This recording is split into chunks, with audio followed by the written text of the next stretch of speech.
Salut, je t'offre la possibilité de gagner un cadeau spécial.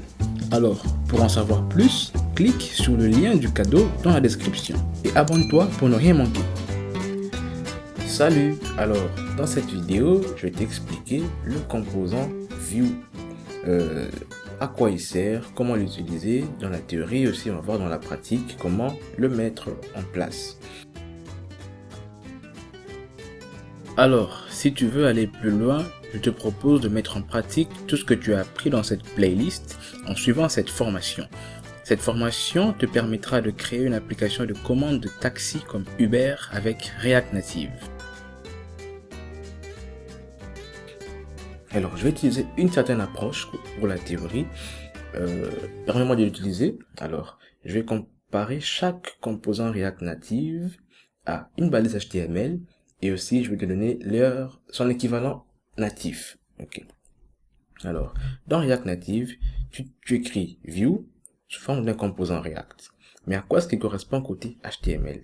Alors, côté web, vu que je suppose, et tu dois forcément connaître l'HTML, alors, côté HTML, c'est une balise div sur laquelle on ne peut pas défiler. Voilà. Et côté natif, qu'est-ce qui se passe? Alors, quand tu utilises View dans React Native, ça sera transformé en View Group pour Android avec Java et en UI View pour iOS avec Objective-C. Alors, le composant View, c'est le composant le plus fondamental dans React Native. Il prend en charge la mise en place avec les Flexbox Yuga, comme tu l'as sûrement vu si tu as fait l'annexe avec moi. Il prend en charge aussi le style applicable à une balise div côté HTML. Donc, tout ce qui est applicable généralement à une balise div en HTML est applicable aussi à ce composant View. Il prend en charge certaines commandes tactiles et d'accessibilité, mais ce n'est pas un composant touchable. Ok. Il peut être utilisé sous forme imbriquée. Ça signifie qu'on peut avoir une vue à l'intérieur d'une vue. Ok, on passe à la pratique maintenant.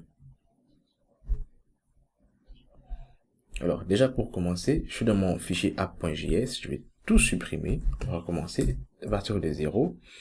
On va commencer par importer React.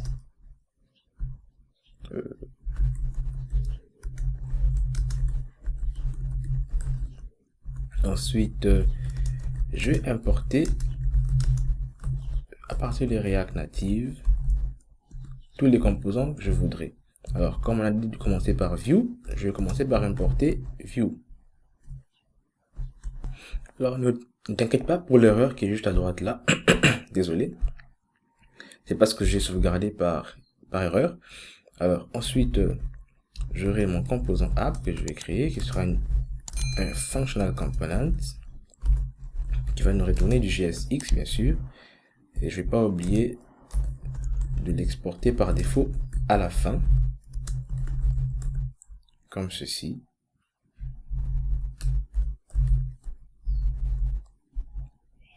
Alors, qu'est-ce qui va nous retourner ce composant? Juste ce composant View. Alors, je sauvegarde.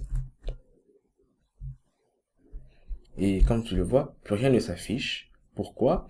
Parce que ce composant View, bon, disons que tu vas comprendre un peu plus dans quelques secondes. Alors, je vais appliquer du style à ce composant grâce à la propriété style. Et quand je passe du style à ce niveau, alors, ça, les premières accolades, c'est pour dire que je passe du code JavaScript. Et ensuite, quand je mets deuxième paire d'accolades, c'est pour passer du style inline, comme on le dit. Ça sera du code CSS que je pourrais mettre ici. Et je vais lui donner une bordure en camel case, border, pas width, comme ça, mais plutôt avec un W en majuscule, border width de 1 pixel. Alors, on sauvegarde. Voilà, là où je voulais en venir. Par défaut, le composant View a une largeur maximale par rapport à son parent. Alors, le parent ici, c'est carrément tout l'écran du téléphone, mais il n'a pas d'auteur qui est prédéfini. Si je donne une hauteur, grâce à 8, de 150 pixels par exemple, je sauvegarde. Tu vois maintenant que on sait distinguer notre composant view. Alors, je veux pas qu'il ait une largeur aussi grande. Je lui mets par exemple une largeur aussi de 150. Là, tu vois, il est un peu plus petit maintenant. Et je vais aller plus loin en lui donnant une couleur de fond. Un background color qui sera vert. Alors, je mets green. Je peux mettre une couleur comme ça ou bien du code en hexadécimal, comme tu as sûrement l'habitude de faire avec le CSS. Je mets green. Et là, tu vois notre composant view. Alors, c'est comme ça qu'on utilise le composant view.